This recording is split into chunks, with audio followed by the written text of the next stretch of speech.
Hello everyone. तो ये हमारा स्ट्रेट लाइन का पार्ट 2 है जिसमें हम 10.1 के सारे सॉल्यूशन करने वाले हैं। किसी ने भी अगर मेरा पार्ट 1 नहीं देखा है, किसी ने भी अगर मेरा पार्ट 1 नहीं देखा है स्ट्रेट लाइन का, वो जाके ज़रूर देख लेना, तब ये पूरा समझ में आएगा। तो हम बिना किसी देरी के आगे स्टार्ट करते हैं। और जिस भी भाई ने अभी तक सब्सक्राइब नहीं किया है तो प्लीज़ सब्सक्राइब कर लेना, it will helpful for me. और तो ये है हमारा पहला सवाल ये कह रहा है कि एक क्वाड्रिलेटरल बनाओ। पहले तो एक क्वाड्रिलेटरल बनाओ कार्टेशियन प्लेन पे। कार्टेशियन प्लेन सभी जानते हो ना कैसा होता है। कार्टेशियन प्लेन कुछ ऐसा दिखता है। एक कार्टेशियन प्लेन ऐसा दिखता है। एक कार्टेशियन प्लेन पे मेरे को चारों पॉइंट प्लॉट करने हैं। ये मेरा पॉजिटिव एक्स एक्सिस, ये पॉजिटिव वाई, ये नेगेटिव एक्स एक्सिस एंड ये नेगेटिव वाई। कह रहा -4,5, -4,5 कहीं कुछ यहाँ लाई करता होगा। कह रहा 0,7, 0,7 कुछ यहाँ लाई करेगा। 5, -5, 5, -5, 5, -5 एंड देन -4, -2, -4, -2। तो ये हमारा एक क्वाड्रेटर बना।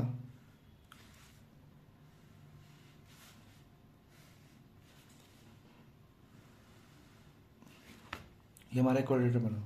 फिर कह रहा है इसका एरिया निकालो। तो हम इसकी नेमिंग दे देते हैं ए, बी, सी और डी। ठीक है। सो तो हमें पता है अगर मुझे एरिया निकालना है किसका, ए बी सी डी का, अगर मैं इसे डॉटेड लाइन बना दूँ, ऐसे डॉटेड मतलब कुछ और मत समझना, डॉटेड लाइन। तो एरिया ऑफ अगर ए बी सी डी निकालना है तो area of A B C plus area of A D C, इन दोनों का एरिया जोड़ सकता हूँ। बस ये मेरी फर्स्ट इक्वेशन हो गई। अब मुझे क्या करना है, सिर्फ दोनों का एरिया निकालना है, दोनों ट्राइंगल्स का। ये मेरा वाला पॉइंट था 0,7। अगर मुझे area of A B C निकालना है तो हमने लास्ट क्लास में एरिया ऑफ ट्राइंगल सीखा था, वही 23, 31, 12। तो हाफ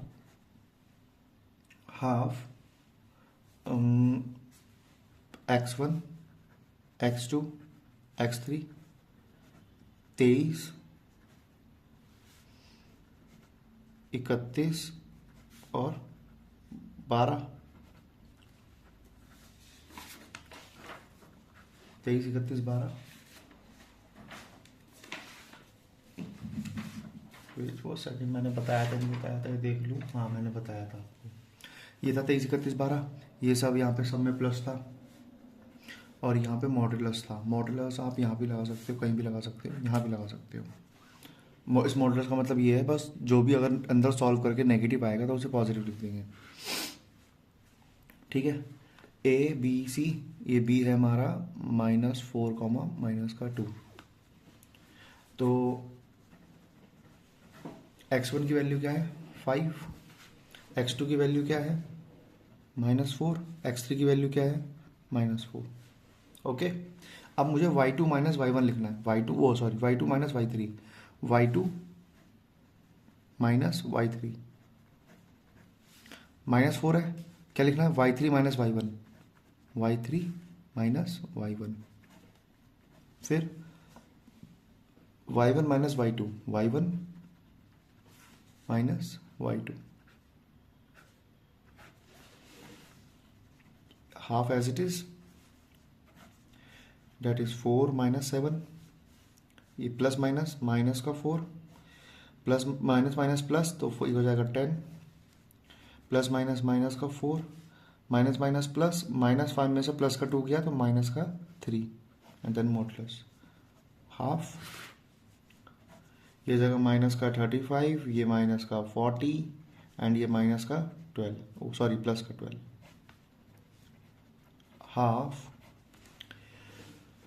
-35 और 40 कितना हो जाएगा, माइनस का 75 एंड देन उसमें 12 ऐड कर देंगे तो हो जाएगा हाफ मॉडुलस माइनस का 63 एंड दैट इज 63/2। एरिया है एरिया कभी भी, एरिया हमेशा किस में दिखता है? स्क्वायर यूनिट में हमेशा।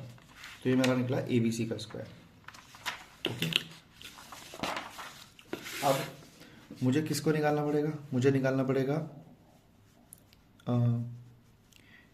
एरिया ऑफ ADC को। मुझे अगेन रिमेंबर रखना पड़ेगा क्या, ए कौन था? ये D और C। A 5 है, half modulus x1 x2 x3 y1 minus y3 minus 23 31 और 12, half x1 x2 x3 x1 x2 x3 5 0 minus 4 5 0 और माइनस का 4।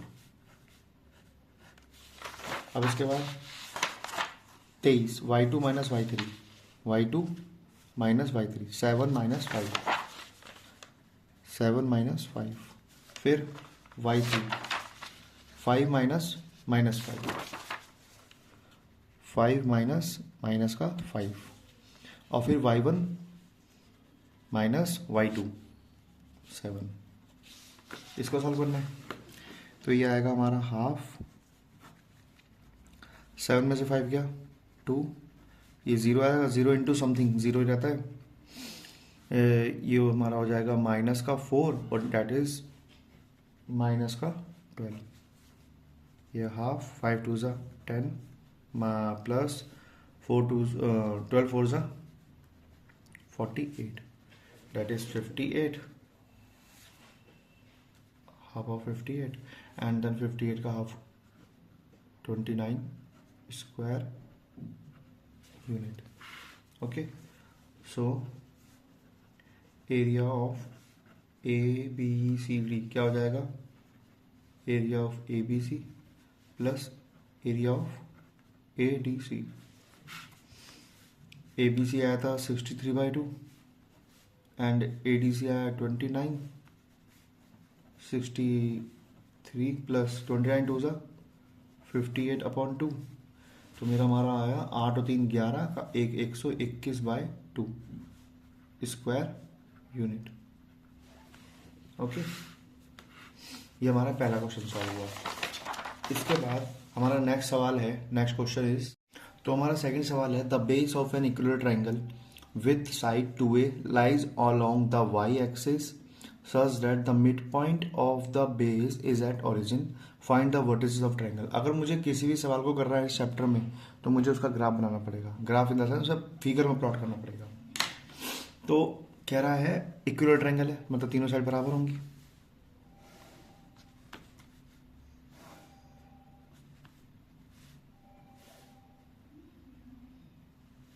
ओके, कह रहा है इसका बेस ना, इक्विलर ट्रायंगल का बेस जो है वो 2a है। ठीक, 2a है, कुछ ऐसा होगा। ये पूरी लेंथ 2a है। अगर ये लेंथ 2 है तो मुझे पता है ये लेंथ क्या होने वाली है, ये लेंथ भी a होने वाली है और ये लेंथ भी a होने वाली है। लेंथ a है। मैं ये इसको सिर्फ डिस्टेंस की बात करूँ, डिस्टेंस नेगेटिव नहीं होता। ये पॉइंट क्या होने वाला है मेरा 0, माइनस है, और ये पॉइंट क्या होने का 0, a। मुझे इसका x एक्सिस पर पॉइंट नहीं पता, मुझे इसका ये पॉइंट नहीं पता, तो मैंने इसे x,0 ले लिया। ओके, और ये लेंथ 2 है बता दी, ये y एक्सिस पे होना चाहिए। ठीक है, बिल्कुल। जो मिड पॉइंट है वो बेस ओरिजिन पे है। ठीक है, मिड पॉइंट बिल्कुल मिड पॉइंट और मिड पॉइंट ये दोनों बराबर होते हैं। उसके बाद बोला वर्टिसेस बताओ। ओके, कोई बात नहीं। एक बात है, डिस्टेंस फॉर्मूला सबको आता है। तो इस फिगर के अकॉर्डिंग अगर मैं इसका नेमिंग कर देता हूँ, अगर मैं इसका नेमिंग कर दूँ, ये A है, ये B है, ये C है, ये A है, ये B है, ये C है, तो क्या मैं ये कह सकता हूँ कि according to question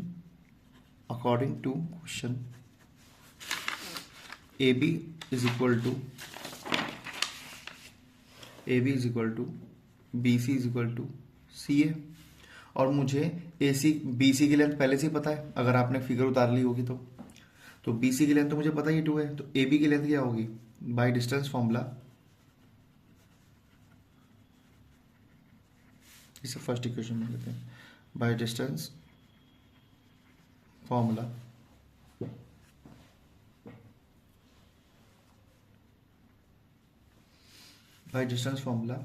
under root formula क्या होता है x2 माइनस x1 का whole square plus y2 minus y1 का होल स्क्वायर, और ये बराबर होगा मेरा बी सी के, डैट इज 2a। ओके, तो अंडर रूट बी पॉइंट क्या है, बी पॉइंट है मेरा 0 माइनस ए, बी पॉइंट है मेरा 0 माइनस ए, तो माइनस ए माइनस 0 का whole square plus y2 is what, sorry यहाँ पे x आएगा,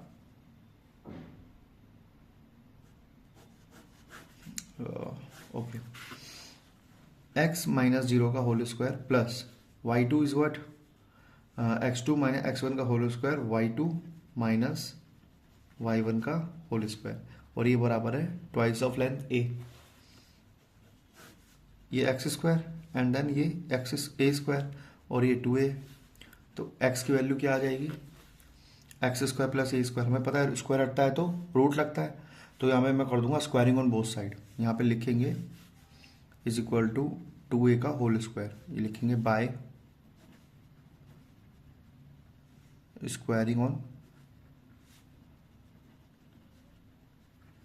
both sides, x square plus a square बराबर होगा 4a स्क्वायर, तो एक्स स्क्वायर की वैल्यू हो जाएगी 4a square minus A square that is 3a square, तो स्क्वायर हटेगा तो root 3a square plus minus का, तो x की वैल्यू क्या मिलेगी मुझे प्लस माइनस का रूट 3a यूनिट। ओके, ये हमें वैल्यू मिलेगी इसकी। तो so vertices of equilateral triangle are क्या होंगे भाई, एक तो होगा मेरा 0, एक होगा 0, माइनस ए, और एक होगा एक्स एक्सिस पे, तो दूसरा होगा हमारा प्लस माइनस का रूट 3a, 0, ये हमारे वर्टिसेस होंगे। ये हमारा सेकंड क्वेश्चन था। इसके बाद हमको अगला क्वेश्चन है हमारा क्वेश्चन नंबर 3। तो ये हमारा क्वेश्चन नंबर 3 है, कह रहा है डिस्टेंस निकाल के दिखाओ दोनों पॉइंट के बीच में, डिस्टेंस बिटवीन पी और क्यू, जहाँ पे मेरे पी और क्यू कैसे पॉइंट है पी x1, y1 और q x2, y2। पहला केस बोल रखा है अगर ऐसी लेंथ जिसमें पी क्यू जो है पैरेलल टू मेरे पी क्यू मेरे पैरेलल है y एक्सिस के, तो ग्राफ बनाते हैं, ये x ये y और मैंने एक लाइन ले ली ये p और q, ये मेरा x2, y2 and p is x1, y1। अब एक समझने वाली बात ये है, देखते हैं अगर मैं इस दोनों पॉइंट की बात करूं, इसको और आगे एक्सटेंड कर दें, ये डिस्टेंस कितना होगा x1 और ये डिस्टेंस कितना होगा x2, तो फाइनली ये डिस्टेंस इस डिस्टेंस पी क्यू के बराबर होगा, तो ये डिस्टेंस कितना आ गया x2 माइनस x1। तो अगर पैरेलल टू y एक्सिस है, अगर पैरेलल टू y एक्सिस है तो उस केस में x2 माइनस x1, और अगर parallel to y axis O x, एक सेकंड मैंने सेम क्वेश्चन उतार दिया, यहाँ पे x कर लेना, अगर पैरेलल टू x एक्सिस है तो उस केस में होगा y2 माइनस y1, सेम इसी तरीके से होगा। तो moving on to next question, question number 4। तो कह रहा है नेक्स्ट क्वेश्चन कह रहा है फोर्थ क्वेश्चन नंबर 4 कह रहा है find a point on x axis, कोई अगर x एक्सिस पे पॉइंट होगा तो कैसा दिखता होगा कुछ x, 0 कह रहा है जो कि इक्वल डिस्टेंस है। इक्वल डिस्टेंस का मतलब होता है इक्वल डिस्टेंस, जो दोनों पॉइंट, ये दो पॉइंट मेरे कौन कौन से हैं, मैंने माना ये मेरा पॉइंट है x और ये पॉइंट है मेरा a और ये पॉइंट है मेरा b, दोनों से इक्वल डिस्टेंस पे है 7,6 से भी और 3,4 से भी। तो अगर ऐसा कह रहा है तो मैं कह सकता हूँ कि मेरा एक्स ए जो है वो एक्स बी के बराबर है, एक्स ए एक्स बी के बराबर है। तो by distance formula, by distance formula X A का फॉर्मूला लगा दूंगा, एक्स माइनस 7 का होल स्क्वायर प्लस 6 माइनस 0 का होल स्क्वायर, और फिर एक्स बी में फॉर्मूला लगाएगा। तो ये हो जाएगा एक्स माइनस 3 का होल स्क्वायर प्लस 0 माइनस, मैंने उल्टा लगा दिया, ये लगाना था 0 माइनस 6, और ये 0 माइनस 4 का whole square. Squaring on both side, squaring on both sides we get, squaring on both side करेंगे तो एक्स माइनस 7 का होल स्क्वायर प्लस 6 का स्क्वायर 36, एक्स माइनस 3 का होल स्क्वायर, 4 का स्क्वायर 16। इसके बाद a माइनस बी का होल स्क्वायर क्या होता है, a माइनस बी का होल स्क्वायर होता है a का स्क्वायर प्लस b का स्क्वायर माइनस 2ab। तो ये हो जाएगा एक्स स्क्वायर प्लस 49 माइनस का 14x प्लस 36, ये x square plus 9 minus 6x plus 16, x square से एक्स स्क्वायर कट गया, इस पूरे को उधर ट्रांसफर कर देते हैं। तो ये जगह 14x माइनस का 49 माइनस का 36 प्लस का 9 माइनस का 6x प्लस का 16 इक्वल टू 0। 49 में 6x गया 8x, माइनस का 49 में से प्लस का 9 गया माइनस का 40, एंड 36 में से प्लस का 16 गया तो बचा माइनस का 20 इक्वल टू 0। तो x की वैल्यू आती है हमारी 60/8, डैट इज, एक बार चेक कर लेता हूँ, 49 में से 9 गया तो माइनस का 40, 36 में से 16 गया तो माइनस का 20, तो ये हो जाएगा हमारा प्लस का 60 इधर आके। तो x की वैल्यू हो गई 60/8, और 60/8 हमारा कितना होता है, 60/8 होता है हमारा 30, 15 एंड 7.5।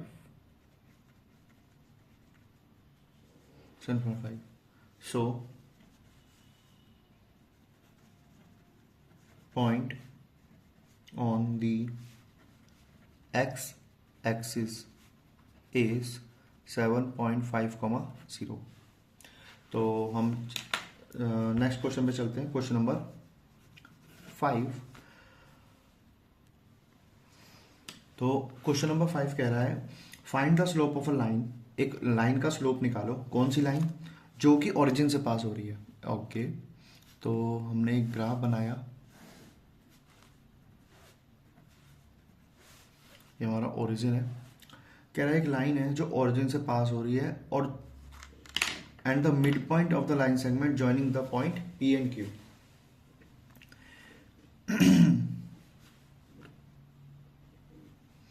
कोई पी और क्यू, पहले पी और क्यू को प्लॉट करते हैं। पी है 0, -4, 0, -4, 0, -4 कुछ मेरा यहाँ लाई करेगा, डेट इज 0, -4, और है 8,0, 8,0 कुछ मैं यहाँ पर कहीं दूर बनाता हूँ, 8,0। तो ये मेरा पी क्यू हो गया, ये पी और क्यू कह रहा है इसके मिड पॉइंट से पास हो रहा है, इसका मिड पॉइंट मैंने एम ले लिया, डेट इज मिड पॉइंट, और ये लाइन जा रही है मेरी, अगेन एक डॉटेड लाइन ले लेता हूँ ताकि मेरे को एक आइडिया हो जाए कि क्वेश्चन करना कैसे है। तो ये 0,0 से पास हो रहा है, एम से पास हो रहा है, एम इज मिड पॉइंट। तो मैं करूँगा let M be the mid point of P Q.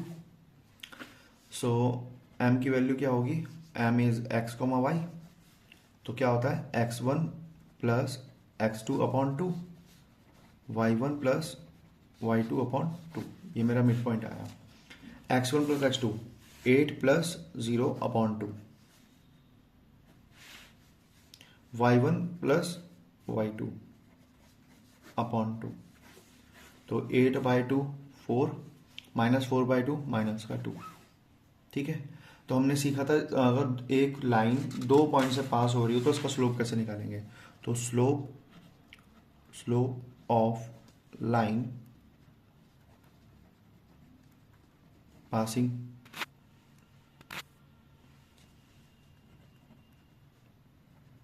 Through 0,0 and 4, -2 क्या होगा, एम हमारा क्या होगा, ये एम कैपिटल है, ये स्मॉल है, क्योंकि स्लोप को m से डिनोट करते हैं। फॉर्मूला था y2 minus y one upon x2 minus x1, y2 minus y one that is -1/2। ये हमारा आंसर है। तो अब हम मूव करते हैं क्वेश्चन नंबर 6 पे। क्वेश्चन नंबर 6 कह रहा है without using the Pythagoras theorem. देखो पाइथागोरस थ्योरम का यूज नहीं करना है। अगर पाइथागोरस थ्योरम का यूज करना पड़ा तो ये सवाल बहुत ईजी हो जाएंगे। तो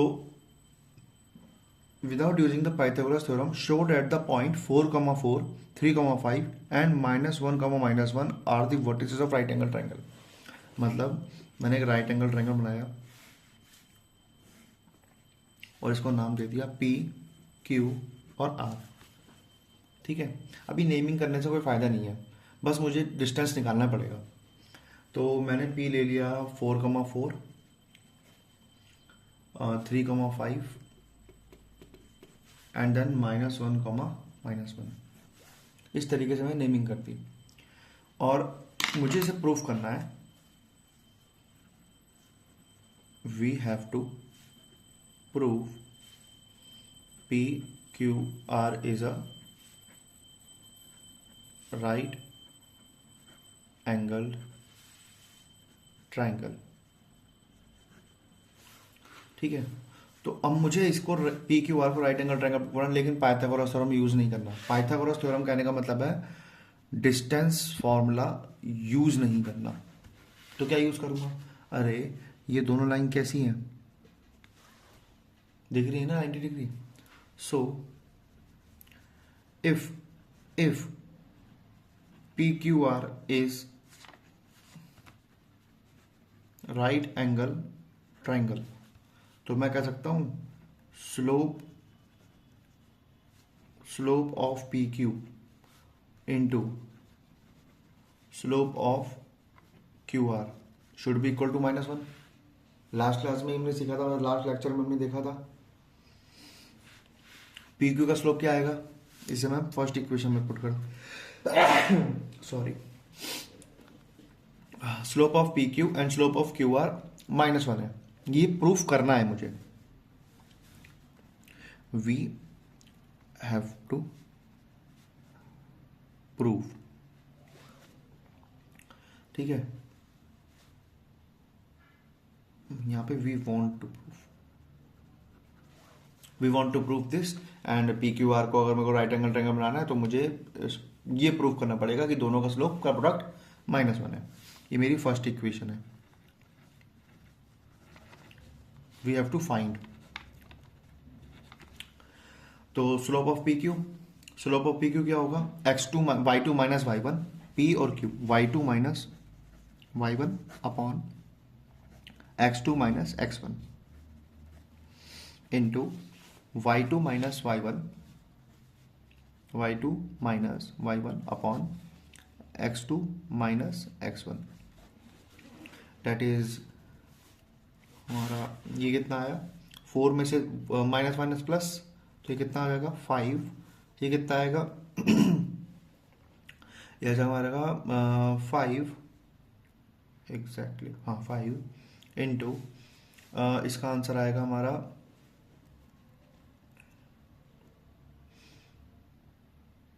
-6 एंड दैट इज माइनस का 4। इसका ये आ जाएगा हमारा -3/2। -1 तो आ नहीं रहा, तो मैं कैसे प्रूफ करूंगा?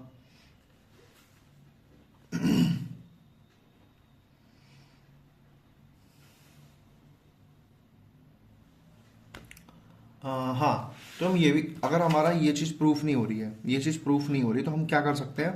हम ये भी देख सकते हैं कि PQR है, हमने सिर्फ इन दोनों को चेक किया, अब इन दोनों को भी तो चेक करना पड़ेगा। तो बार बार इतना लिखने की जगह मैं क्या करता हूं, स्लोप ऑफ PQ निकालूंगा, स्लोप ऑफ QR को निकालूंगा एंड स्लोप ऑफ PR को निकालूंगा। तो स्लोप ऑफ PQ क्या होगा? Slope of PQ y2 minus y1 upon x2 minus x1, y2 minus y1 upon x2 minus x1, ये आएगा 5/5 that is 1। QR y2 minus y1 y2 minus y1 upon x2 minus x1 that is -6 upon -4 that is 3/2।